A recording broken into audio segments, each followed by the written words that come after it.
আগামী মাসের মধ্যেই রাজ্যে ভোটার তালিকা বিশেষ নিবিড় সমীক্ষা বা স্পেশাল ইন্টেন্সিভ রিভিশন এর কাজ শুরু করতে চলেছে রাজ্যের নির্বাচন কমিশন বলে মনে করা হচ্ছে।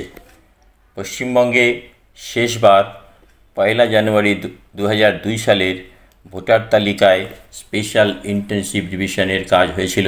2026 সালের বিধানসভা নির্বাচনের আগে একটি নির্ভুল এবং স্বচ্ছ ভোটার তালিকা প্রস্তুত করা কমিশনের মূল লক্ষ্য। নাগরিকদের সুবিধার জন্যে নির্বাচন কমিশন তাদের ওয়েবসাইটে পশ্চিমবঙ্গের সব জেলার 2002 সালের ভোটার তালিকা প্রকাশ করেছে। আপনি আপনার জেলা ও সংসদ অনুযায়ী ভোটার তালিকা ডাউনলোড করে নিতে পারবেন। কোন ওয়েবসাইট থেকে ডাউনলোড করবেন, কিভাবে ডাউনলোড করবেন, সম্পূর্ণ এই ভিডিওতে বলা হয়েছে। নমস্কার, মেঘা অনলাইন ডিজিটাল ইউটিউব চ্যানেলে আপনাকে স্বাগত। সামনেই পশ্চিমবঙ্গে বিধানসভা নির্বাচন, তার আগে ভোটার তালিকাকে নির্ভুল এবং স্বচ্ছ করতে তৎপর নির্বাচন কমিশন।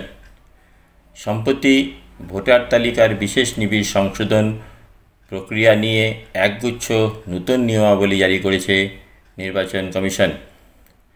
নতুন নিয়ম অনুযায়ী ভোটার তালিকা সংশোধনের বিজ্ঞপ্তি জারি করা হওয়ার এই প্রক্রিয়ার সঙ্গে যুক্ত কোনো আধিকারিক বা কর্মীকে বদলি করা যাবে না।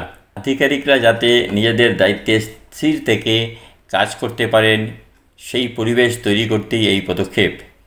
কমিশন আরও জানিয়েছেন যে নির্বাচন আধিকারিকদের যেমন district electoral officer, electoral registration officer বা অ্যাসিস্ট্যান্ট ইলেকটোরাল রেজিস্ট্রেশন অফিসার কোনো পদই খালি রাখা যাবে না। স্পেশাল ইনসেন্টিভ ডিভিশন আগামী মাসে যে কোনো সপ্তাহ থেকেই শুরু হতে পারে। মনে রাখবেন, যাদের 1 জানুয়ারি 2002 সালের প্রকাশিত ভোটার তালিকায় নাম আছে তাদের কোনো কিছুই প্রমাণ করতে হবে না। কেবলমাত্র নির্বাচন কমিশনের দেওয়া গণনা ফর্ম ফিল করে ও সিগনেচার করে সঙ্গে 2002 সালের ভোটার লিস্ট যেখানে আপনার নাম আছে সেই লিস্টের কপি জেরক্স করে দিলেই চলবে। যারা 1 জুলাই 1987 সালের আগে ভারতে জন্মগ্রহণ করেছেন ও 2002 সালের ভোটার লিস্টে নাম নেই, তাদের জন্য কমিশনের দেওয়া গণনা ফর্ম ও শুধুমাত্র জন্ম বা জন্ম প্রমাণ যথেষ্ট। 1 জুলাই 1987 থেকে 2 ডিসেম্বর 2004-এর মধ্যে যারা ভারতে জন্মগ্রহণ করেছেন ও 2002 সালের ভোটার লিস্টে নাম নেই, তাদের নিজের জন্ম বা জন্মস্থানের প্রমাণের সাথে সাথে বাবা ও মা দুজনের একজনের পরিচয়পত্র ও জন্ম প্রমাণ দিতে হবে। 1/12/2004-এর পর যারা ভোটার লিস্টে নাম তুলেছেন, নিজের জন্ম বা জন্মস্থানের প্রমাণপত্র সাথে বাবা মা দুজনেরই পরিচয়পত্র এবং জন্ম বা জন্মস্থানের প্রমাণ দিতে হবে। এবং যারা নতুন ভোটার কার্ড আবেদন করছেন তাদের সকলকে নাগরিকত্বের প্রমাণ দিতে হবে।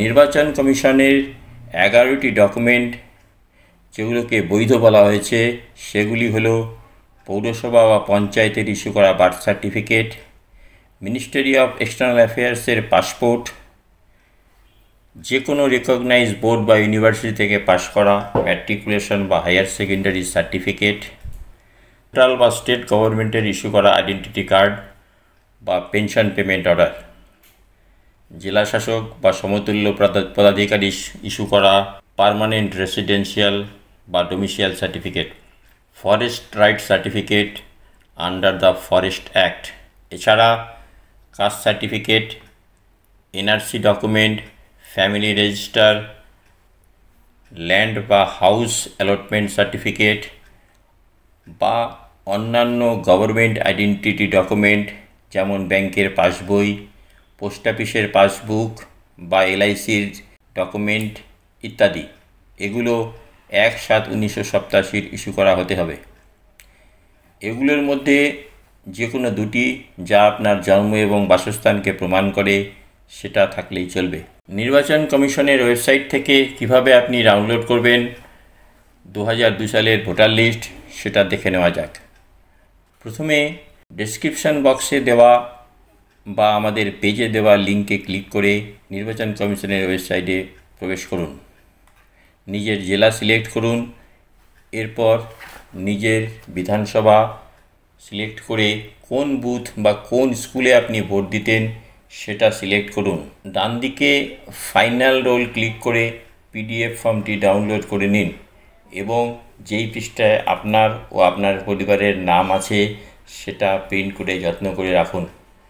যদি আপনি 2002 সালের ভোটার হন তবে গণনা ফর্মের সাথে এই লিস্টের কপি যুক্ত করে দিলেই আর কোনো ডকুমেন্ট দিতে হবে না। ভিডিও ভালো লাগলে ও দরকারি মনে হলে চ্যানেল সাবস্ক্রাইব করে বেল আইকন ক্লিক করে রাখুন পরবর্তী এই সংক্রান্ত ভিডিও আপডেট পাওয়ার জন্যে।